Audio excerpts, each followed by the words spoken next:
Yeah. Yeah, so we got water going into the stream. You know, blue, pretty good indicator that we got SMC here. The site we're going to go out today, they flagged it, but you know, there's a variety of different ways. Flagged SMC. They painted this. You know, they did a good job, you know, mitigating this. I think they forgot hay to kind of help slow it down. But you know, what would have been the easier solution than, you know, this water bar being here? Slash. Slash is a good one. They could have also, what else could they have done with this water bar? Moved it outside the SUV. Yeah, so, you know, Blue Book says 40 to 30, but, you know, this is pretty 45, I would say.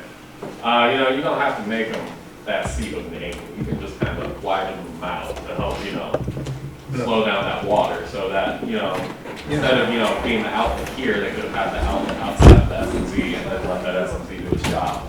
Where the water coming across this road would hit this water bar and then being pitched out outside of the SMC, letting it do its job and filter out that pollution. So, you know, variety of options. Slash is good for those two. What's the issue here?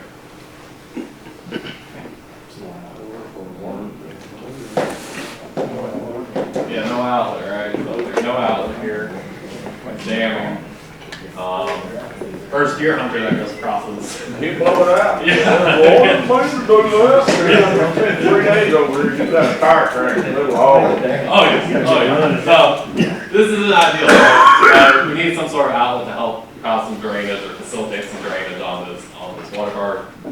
Maybe, you know, peeling off some of this area to help, you know, get some of that water off the road. But really on that road, that's an old road that's been used for years, so Yeah. if you try to get that water off of that road, you're off out there in the woods pushing up trees and getting hung up on dumps and mad as hell, but that right there, I mean, that's about the only choice I can see you have one. Yeah, It's gonna have to back up and settle in. Yeah, it's a tough spot. Yeah, that's up. Yeah. So, you know, if you're gonna close this road out, you know, you could slash it and put it in a different one. You know, old roads like this are, you know, gonna be problematic and there's gonna be more maintenance. So, you know, keep up technically. So, you know, there's other options that we'll look at here in a little bit for this, for low grades. They're a lot more work, but there's something you can implement in situations like this. So, we have some water bars, right? Well, we have what used to be water bars here. What happened here was we have water bars, but we have no outlet, right? So basically, as the water came down this slope, it would hit this water bar and it would just pull water up and start going over. And as it would go over, it would create little channels. And as more water came over, quantity of it would, you know, start grading away, cutting up this water bar, and you know, they just failed. So if you don't have an outlet, they're going to fail. You know, if you have Harvey type conditions, they're going to fail too. You know, if you have a ton of rain, you know, even the strongest water bar is going to fail, unfortunately. So we understand, you know, special situations where you have rain events like that. But you know, putting in an outlet in this situation would have helped out a lot. Dips. Dips, you know, you can think of these kind of as inverted water bars. A lot more friendly for traffic than the water bar.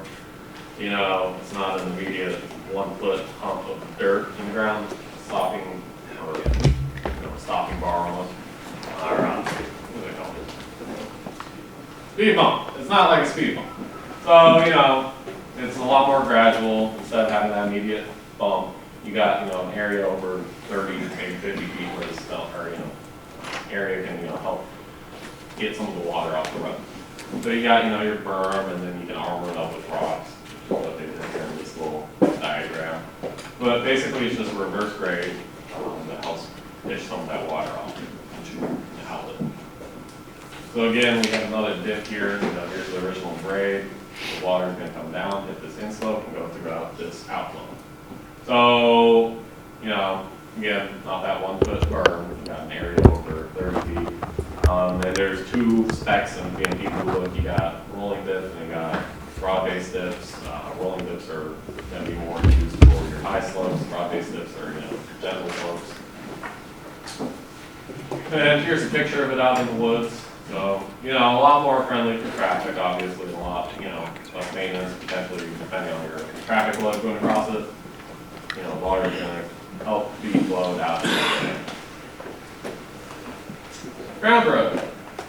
So, you know, these are good for increased access, you know, a lot more year-round access. But, you know, sheds the water off into ditches.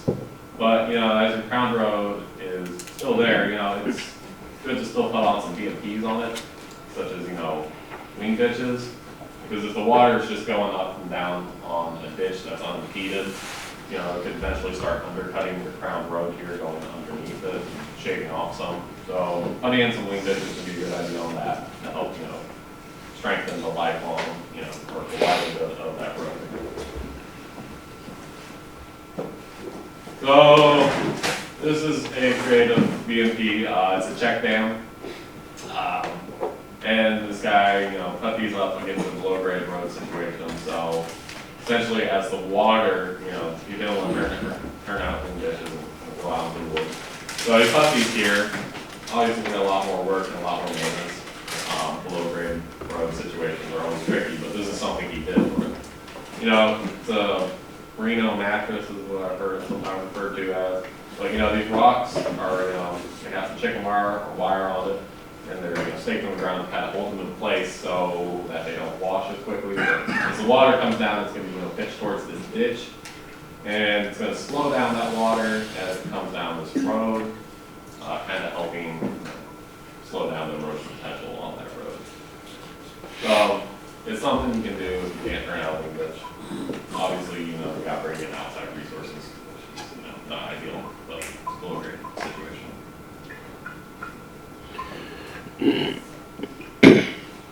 Settling basin. So this is kind of the thing that, you know, if you have a low grade situation, you know, it's a berm sort of thing that helps, you know, hold water.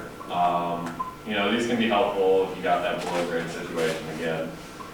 Or if you have a tricky thing where if you wanted to turn out a wing ditch and there was a stream, like 50 feet from where it, and you didn't want to just have, you know, sediment coming out that wing ditch directly into that stream. This is something that'll catch that polluted water and help filter it slowly.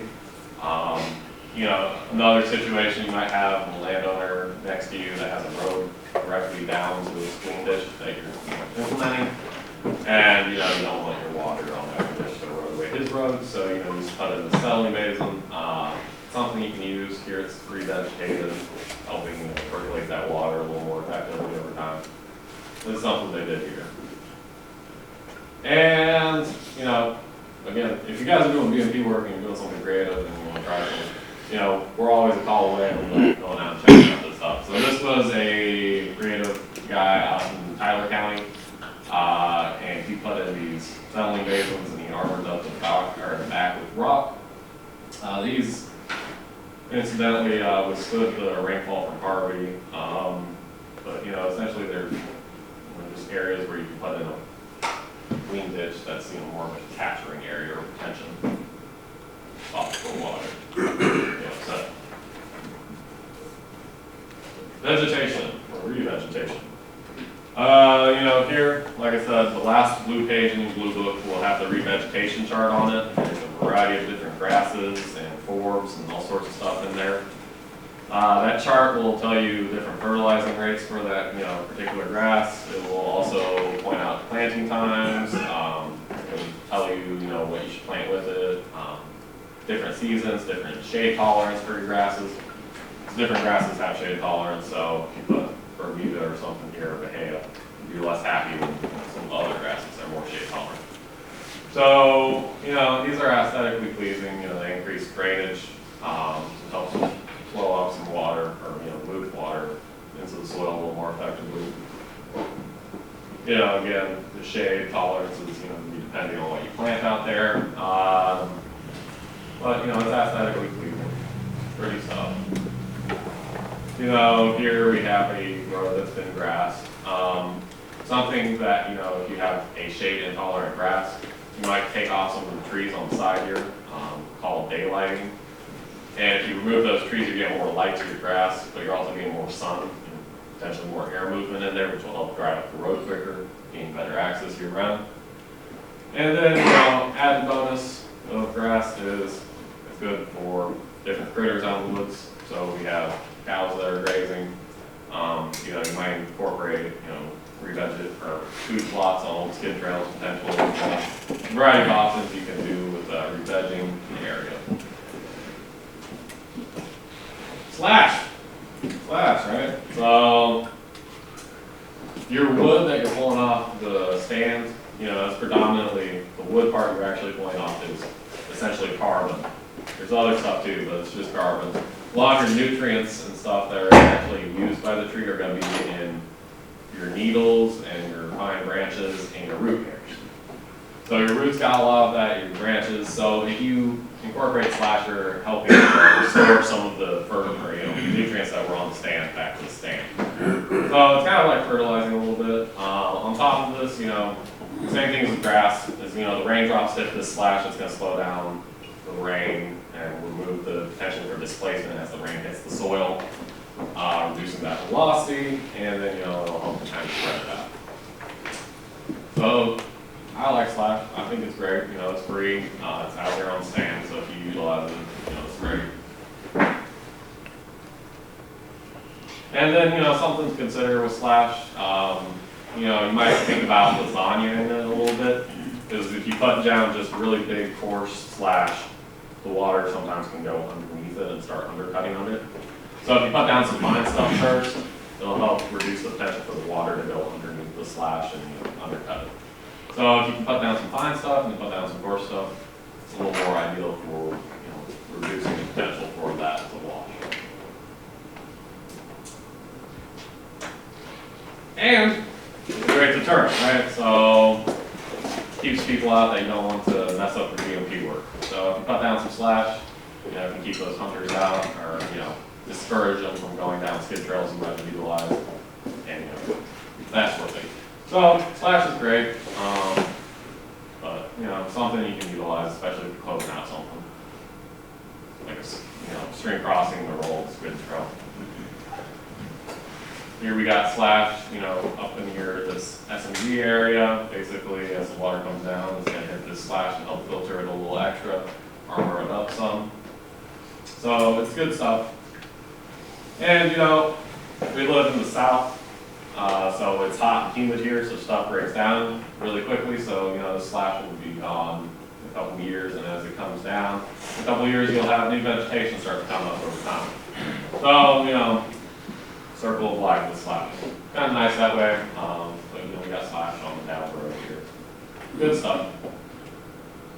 Don't operate in wet conditions, right? Got right? Yeah. So wet conditions are, you know, pretty tricky and rough. You know, they are conducive for rutting, right? So if you've got foggy soils and it's wet, it's going to rot a lot easier. Contrary to maybe some beliefs out there, rutting doesn't mix up the soil and make it more productive. It actually, you know, is really harmful for the soil. You don't, you know, mix the topsoil with the bottom layer of the soil. You're actually destroying the soil's property, so it compacts that soil and it, you know, alters the hydrology. So that soil is, or water coming across that sand is going to be, you know, flowing towards these ruts now. It's going to erode away a lot quicker. So, you know, you lose a good chunk of your topsoil from erosion on your ruts. And, you know, topsoil is not a super renewable resource. It forms over time, but it takes a long time for 1 inch of topsoil to come, hundreds of years. So 1 inch of topsoil in your woods, once you lose it, it's lost for, you know, your lifetime. So, you know, there's ways to remediate it. You know, compaction, you can go out there and mechanically, you know, remediate it with tilling, all sorts of stuff like that. And you can, you know, remediate the nutrient loss with fertilizer.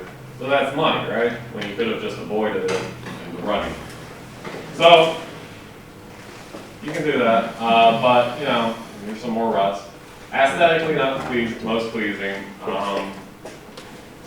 You know, the Texas BMP Blue Book specs are ruts no greater than 6 inches for 50 feet, which is pretty, you know, you can do that in a tractor mowing your grass if you're not paying attention, right? So the big thing when we're out there looking for ruts is we're looking for severity. and we're looking to see if they're isolated or if they're widespread. We understand you might run up 1 or 2 spots. It's just going to happen. Some boggy soils, you might not. You catch a wet spot, it's going to happen. But once you notice the rutting starting to happen, just backing off, maybe hitting it later when it's a little drier is more ideal, so that you can avoid that nutrient loss and that productivity in that soil. So we're understanding that. So if they're isolated around sets, we understand that, we get that. But again, it's more extreme if those ruts are pointed towards the stream, because the water is going to be channelizing towards it, and it's going to cause more erosion on the ruts, and it's going to be directly pointing that towards the stream, putting more pollutants in there. So if you see that, it's more harmful than if it's near a set and it's just sort of isolated. And then again, if it's widespread throughout the whole tract, it's problematic as well, because you're losing a lot of productivity, and it's just altering the hydraulic and all sorts of other things along that site. So there have been multiple studies on this. This particular one I like because it's Hurricane Hugo. No fault to the loggers here. It was Hurricane Hugo. They had a bunch of downed trees. They needed to go get that wood from the woods, salvage it. So they had to go out there, and it was boggy, and they had to rut up some areas to get that wood off the area. So, they had these studies afterwards. Basically, you had your trees that were on non-rutted skid trails, or trees that were planted on rutted skid trails.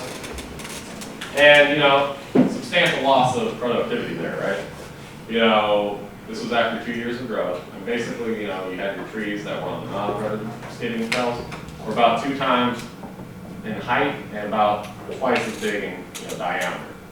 So height reduction 67%, diameter reduction 55%.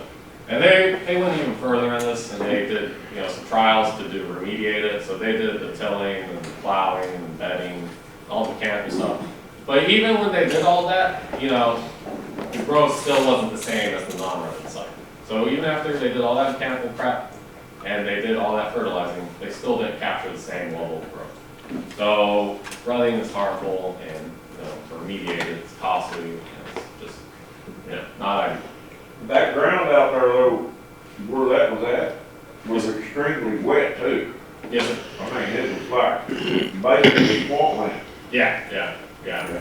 So, no fault to the loggers there. They were trying to get it all off. It was a nasty situation for Hurricane Hugo. So, good study site to illustrate how rough rutting can be on growth, but yeah, it's just one of those things that's really harmful. And it's just aesthetically unpleasing and not the prettiest. Something you can use, good little thing to have in your arsenal when you're doing your DMP work is, laminate mats. You can use these on your boggy soils, set them out across it.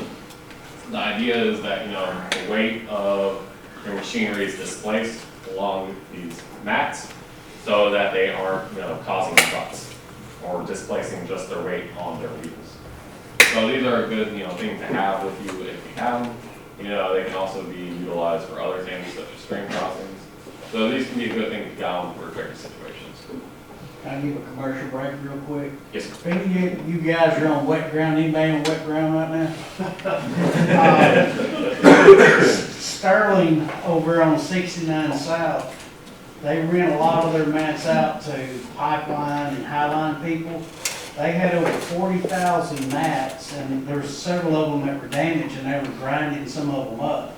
I called and asked, I said, hey, any of those things good enough for loggers? Because, a logger can use a mat that maybe a pipeline wouldn't think about using for liability or whatever.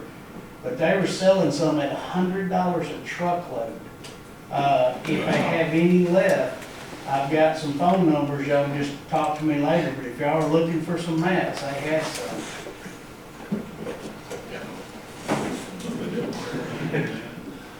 So that's a good thing to have as a backup, just in case there's tricky situations, stream crossing, running, wet soil.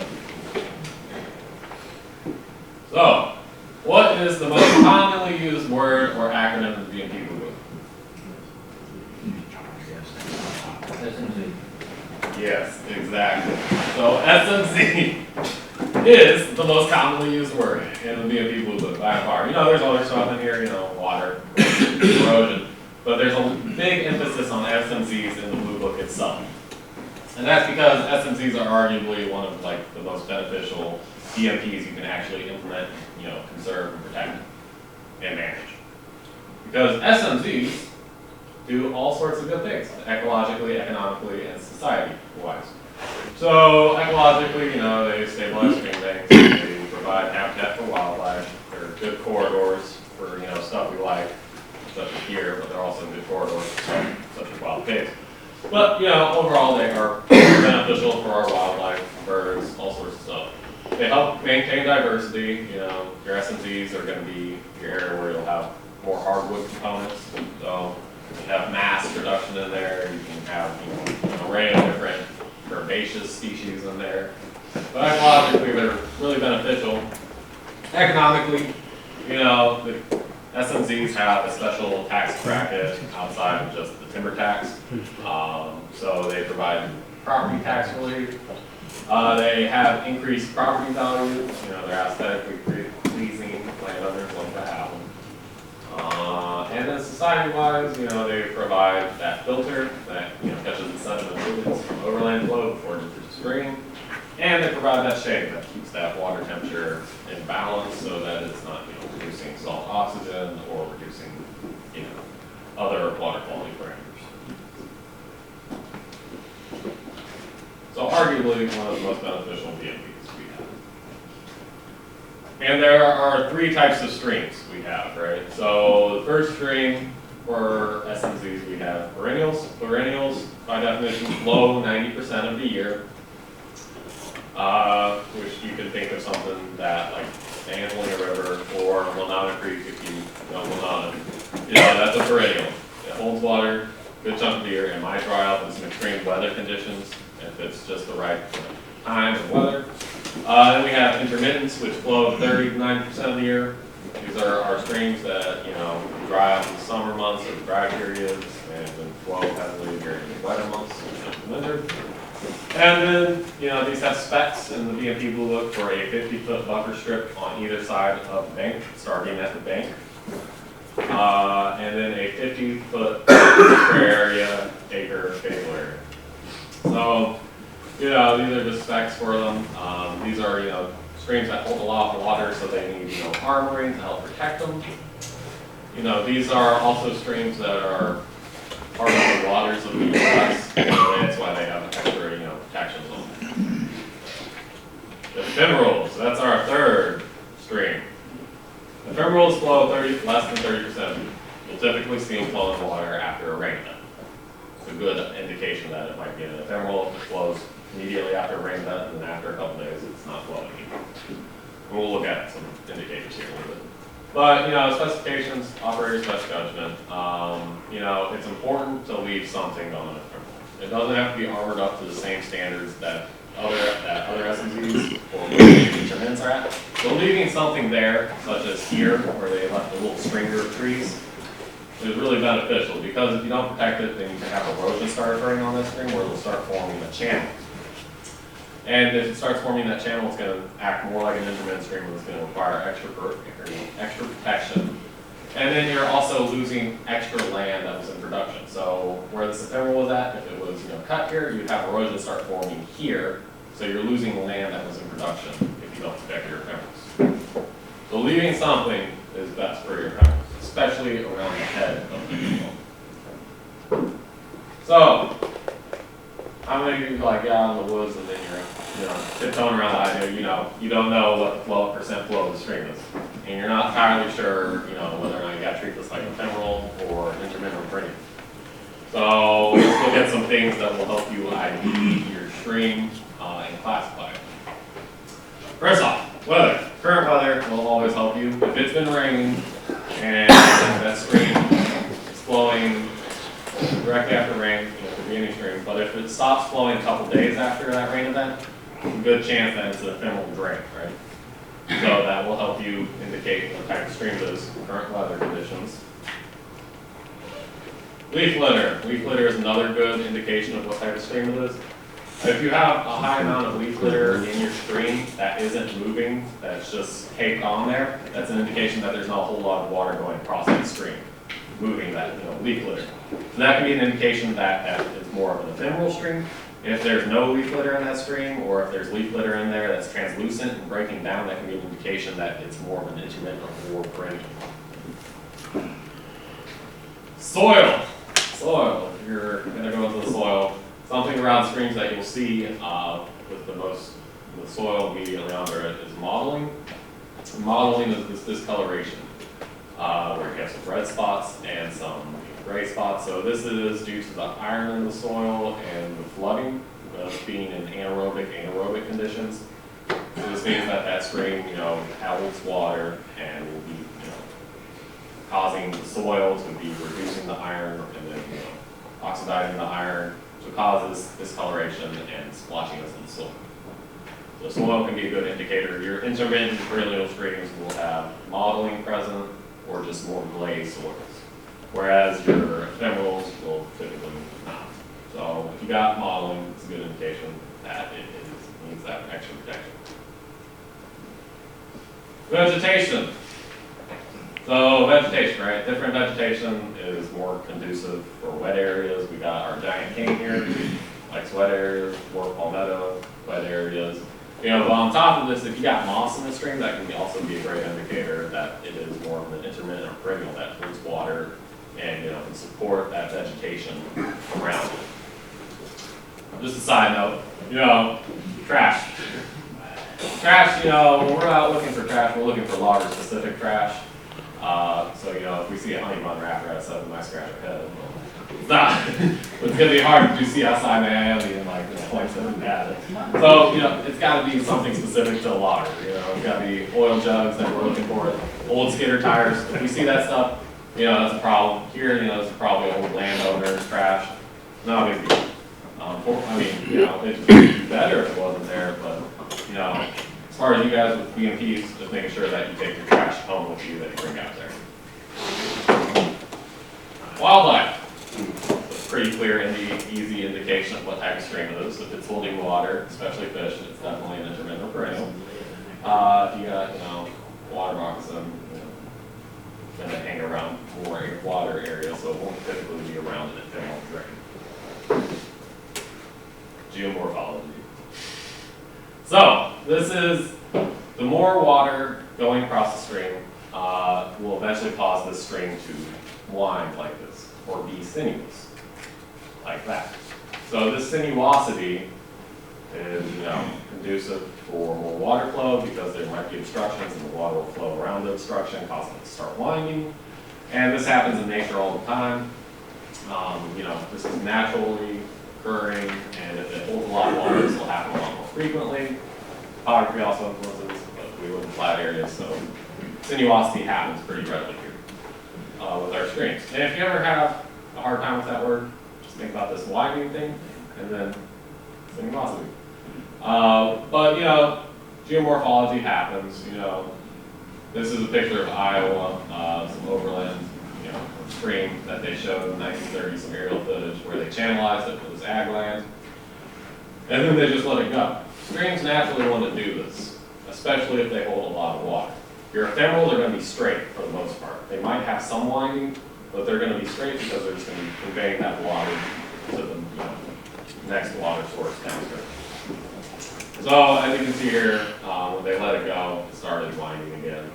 And this can happen for a variety of reasons. If there's an obstruction in the stream, it'll start forming that way, away from the obstruction, it'll start increasing the dramatic effect on that wind. And it could even be a little beaver went in here and burrowed a hole and the water got in there and it starts forming that way.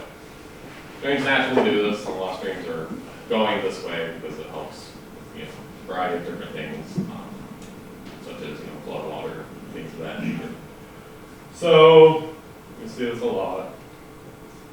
But, topo maps are also a good indicator of what type of stream you're dealing with here. So if you got a straight line that is solid, or not straight line, but a solid line on a map, that is an indicator that that is a perennial stream. And then if you got these dotted lines on a stream, that is an intermittent. Now, if you look at maps, they won't get every stream every time. That's why, on the ground reconnaissance is so beneficial. You'll find streams out there that are on the maps. So this can be a good starting point to figure out where all the water's going at. And if you can read a topo map, there's a lot of cool stuff you can start realizing with this. So these spikes coming off of this perennial stream are conducive for water movement towards this stream. It's flowing this way based on these spikes. So based on this intermittent map, there's probably an ephemeral stream here, here, and here. They might actually be intermittent streams. You have to go out there and look at them, but being able to read a map will help you figure out what exactly you're dealing with there and where you should look for as far as streams. And ephemeral streams aren't marked on the map, but I just call them here as an illustration.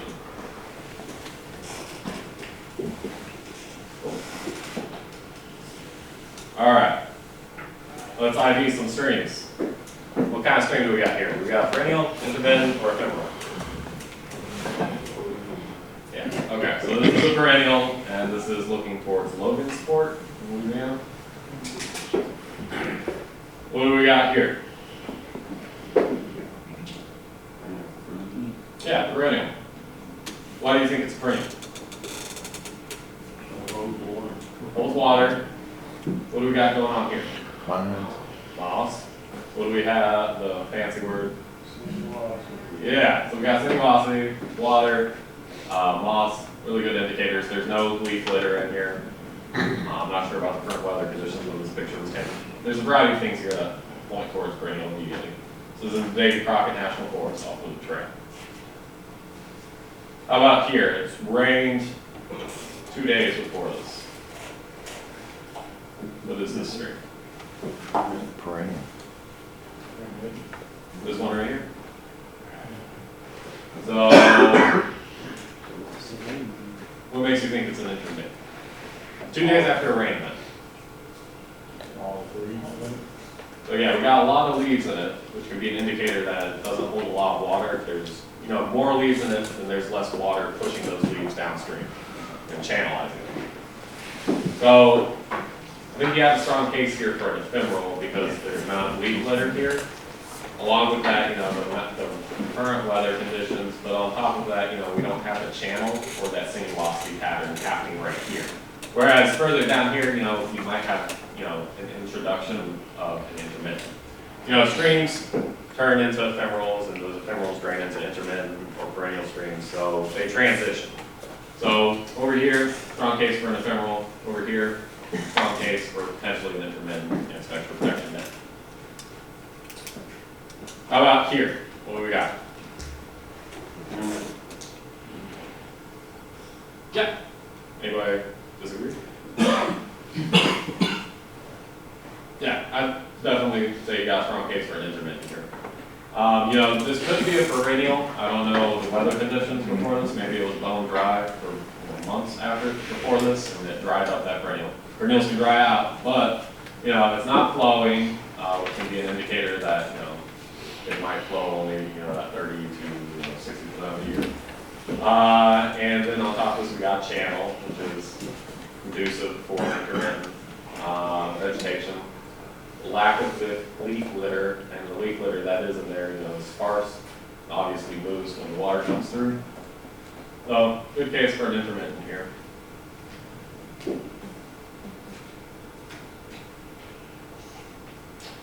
So from an aerial perspective, this is what SMZs, typically look like from aerial photos. Are all the SMZs here at that 50-foot, 50 BA, based on these areas and chunks of SMZs we got? No, right? So you might armor up your SMZs depending on the topography. So if you got that break in topography, your SMZs, depending on how hilly your country is where you're logging, it might be a little bigger or a little wider. Because after it's clear cut, a lot of these trees that were, sucking up water and utilizing that water aren't there anymore. So that's a lot more water from overland flow going towards these SMZs. So if you got steep topography, that break in topography is usually a good spot to start your SMZ at. And, different times of the year, this SMZ is, this grayish area with an indicator that's a hardwood heavy component in there. This was taken in winter when the leaves were off. So, you know, again, we can see, you know, the fluctuation of the SMZ changing in size depending on topography. This was in Jasper County. So, this was in relatively flat country. So, their SMZs are a lot more uniform, right? This is flat, so they only had to do a 50-foot and 50 VA. So this might be a little more common in your flatter areas, but in your steeper areas, you might have that wider SMZ on it.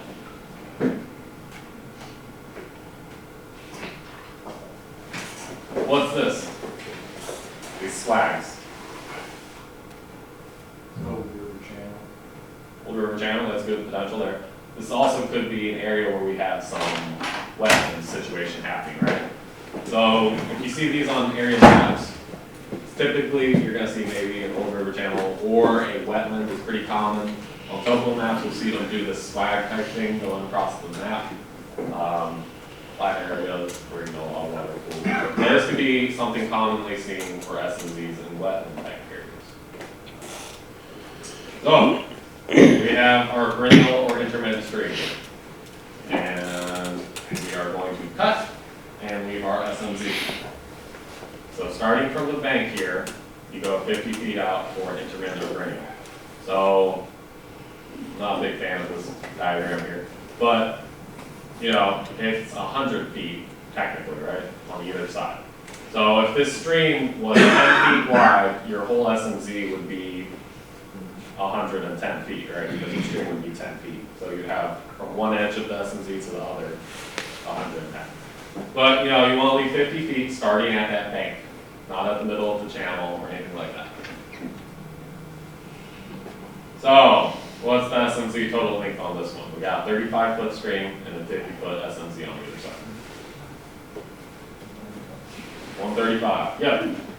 So, yeah.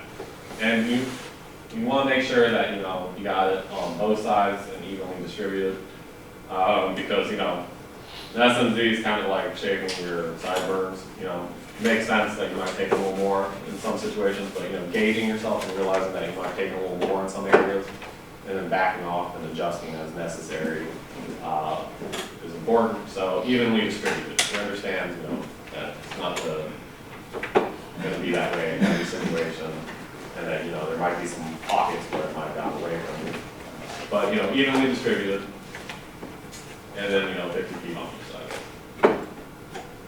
So this is a picture with the topographic map that really illustrates that break in topography. Here's a topographic map, and then you know our SMZs are here in green, so you can really see where that started the break in the topography. They left the SMZs on the stand. So again, our SMZs, we've reduced the amount of wood and trees that are growing here, so there's a lot more water coming towards the stand. Or not our stand, but our SMZ. So there's a lot of potential for surface runoff containing non-point source pollution. So by leaving our SMZ here, we can help, you know, filter out and catch those pollutants before they go in the stream. We do this by, you know, leaving that 50 VA, which, you know, then get it pulled out of thin air. This has been, you know, multiple studies have done this. SFA did one with conjunction TFA or TFA. And they, you know, basically did a study where they looked at, you know, SMZs and sediment catching, depending on different VAs and different widths of the stream. SMZ. And they found that you can capture and reduce the most amount of by 50 VA on the side. So, you know, not a random number, and it's really helpful, but, you know, again, operator's best judgment, so making sure, you know, that steep areas, armoring it up a little more by an extra length of buffer.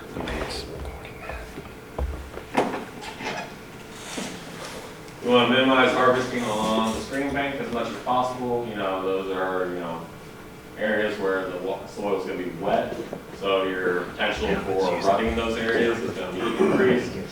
And also, you know, the trees there, hold the stuff together. So you want to minimize.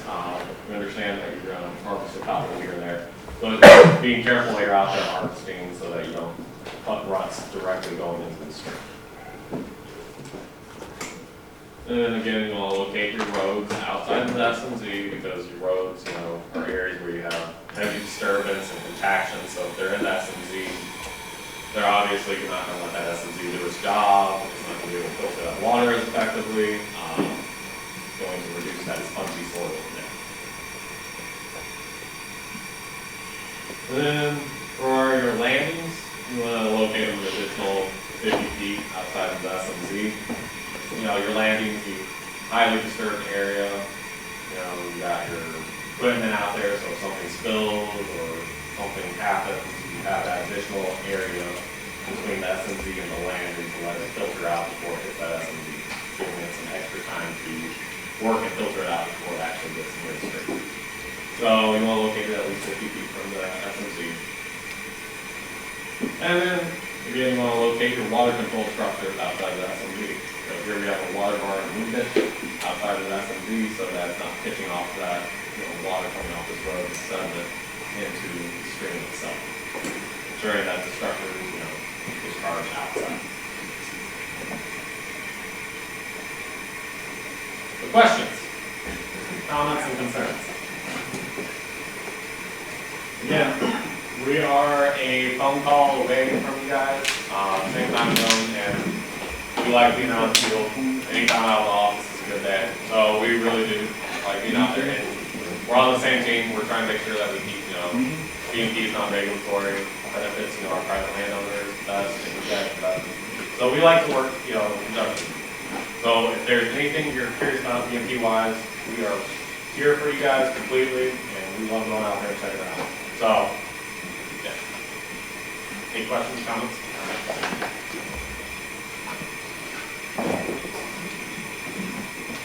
Thank you, Tyler. Good job.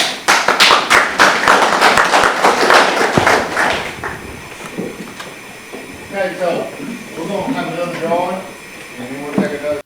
You have that huge risk, which our clients are very risk adverse. They don't want to see their names in the paper. They don't want people in front of our office with poster boards and things like that, right? So our clients don't want to see that. So that's part of the contract with them. I don't know what I just did, but I did something. What did I do?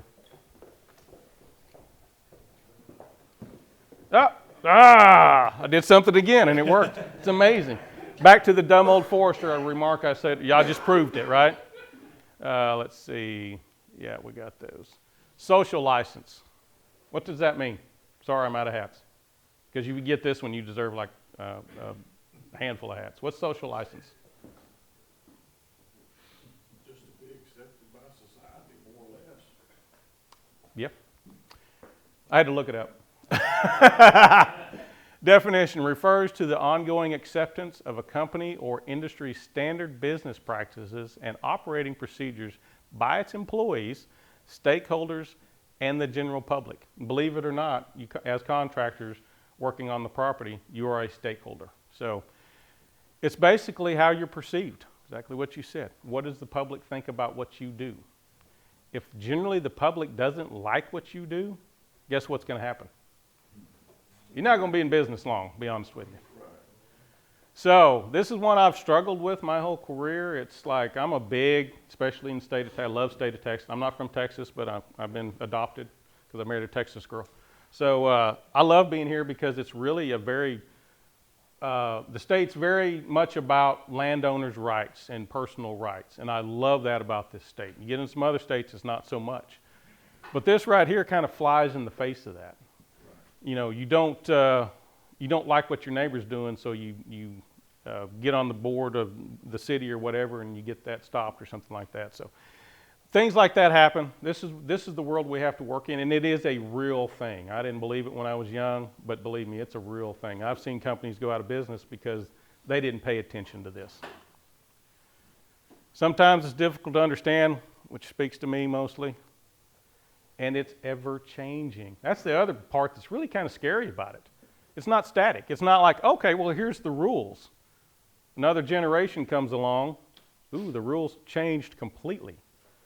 So it's something that if you're not on top of and paying attention to, as a company like ours is, you can get behind, and you will lose your social license. The thing you were doing 10 or 15 years ago that was great and acceptable, maybe not so much now. So you got to pay attention to it. And whether we like it or not, it's real. So, and as you can tell, I probably don't like it that much, but it is real.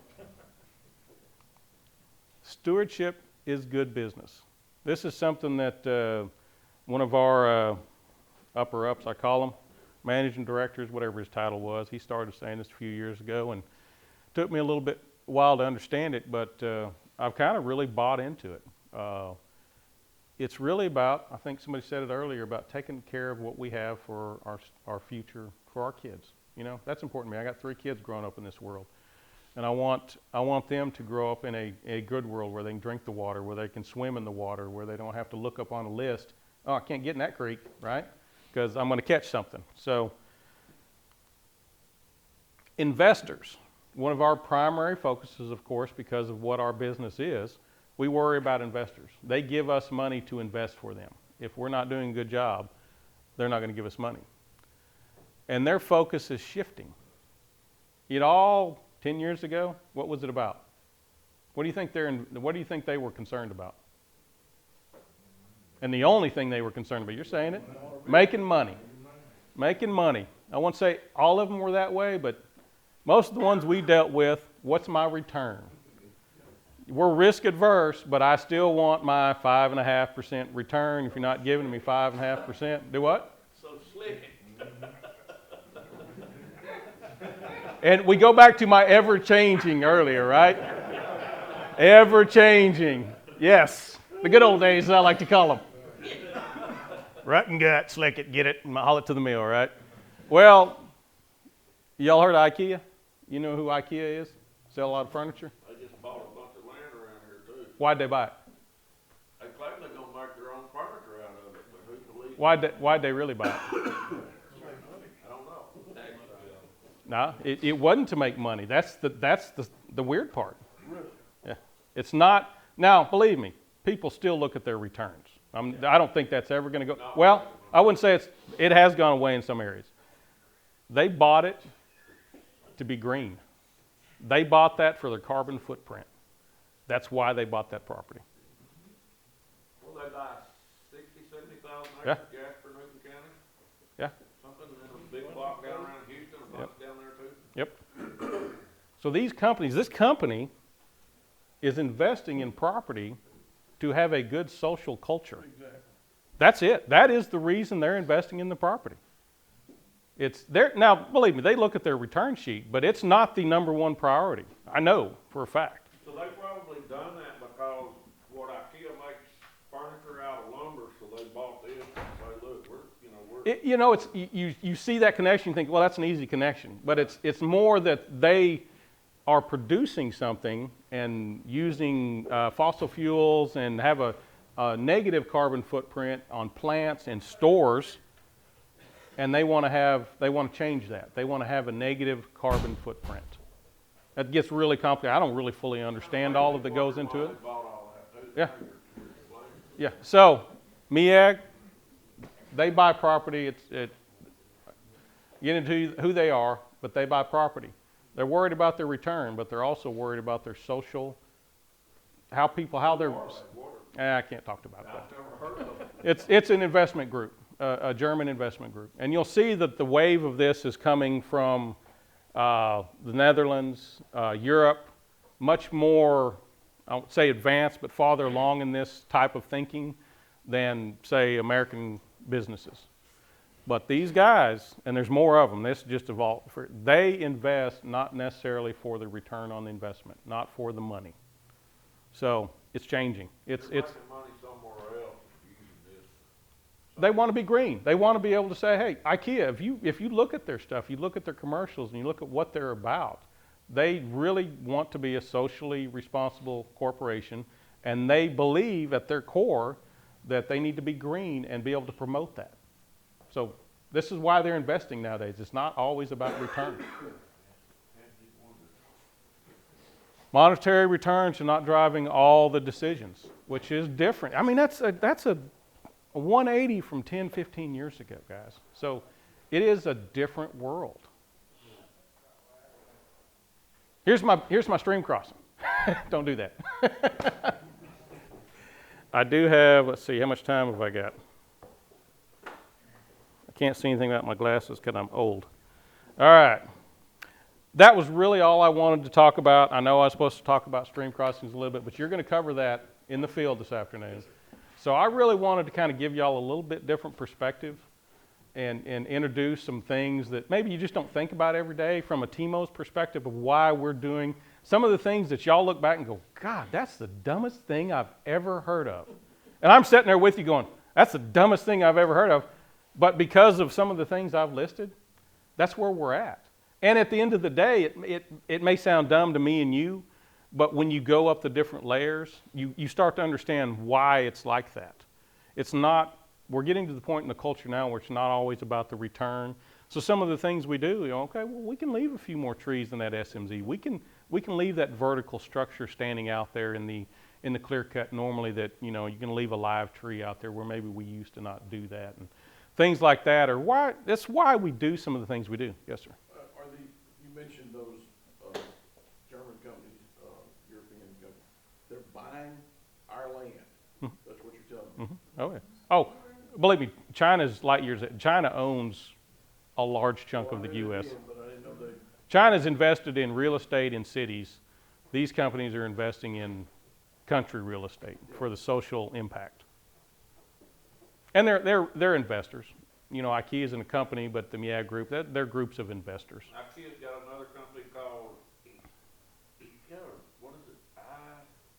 I'd have to look it up, but it's a sister company to IKEA. I think it's like maybe even the mother company to them.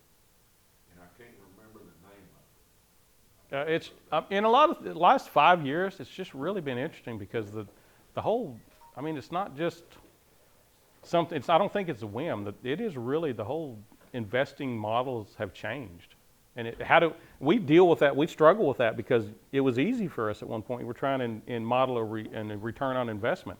How do you model a return on social investment? Yeah. Oh my goodness, that's difficult. And how long is that going to last? And like I said, they're ever changing. I've noticed some stands, and maybe it's just me, and I see them and I think, why did they do this? Like it had been first in, and then the timber's say 20 years old, and they come back in and second thinned it, but they left the timber more scattered out than they would just regular second thinning. It's almost like almost like a real estate cut. Yeah. Okay. And this is the like some of the things. Why'd they do that? Yeah, it made me wonder why it was done like that. That client, and I'm not saying this happens. I don't know of anybody in our company that does that. But what if they have a client who's invested in that property and says, I don't like clear cutting? Right. You know what they're not going to do? They're not going to clear cut. That's kind of what made me wonder that. Why would they cut this stand like this? And that's kind of what I'm saying. It's not just. It may sound dumb to us, but if they own the property and they don't want you to clear cut, guess what you're not going to do? Right. You're not going to clear cut. Or maybe they want a 40-year rotation in a market that really says you need a 24-year-old rotation. You're going to do the 40-year-old rotation, whether it makes the most financial sense or not. In the early 80s, like LP and Champion had a landowner assistant deal, blah, Yeah. blah, and they done C-trees. Yep. Which, some of it worked, some of it didn't, mostly didn't. There's a million reasons. Is that fund that invested, because most of these funds are closed-ended funds, which means they have a time frame of 8 to 12 years. Is that fund fixing to end and the clients don't want to invest any silviculture dollars? There's hundreds of reasons of why they do things that I don't know, that you may not know, that don't make sense, but you don't really know why. And then when you start crawling up the ladder, you say, well, okay, well, I understand that now. Yeah. So there's always an end game to some of it, and then there's bad management sometimes happens. So, but guys, I know I'm between y'all and lunch, so that's really what I had. I know I didn't get into stream crossings too much, but I wanted to just tell you kind of how we look at it today, and maybe talk about something you wouldn't normally hear in something like this. So that's not good. I did that yesterday, north of Monroe, Louisiana, and I had to come along a 3/4 ton Dodge out of a spot almost like that. Wasn't good. Don't do that. Thank y'all very much.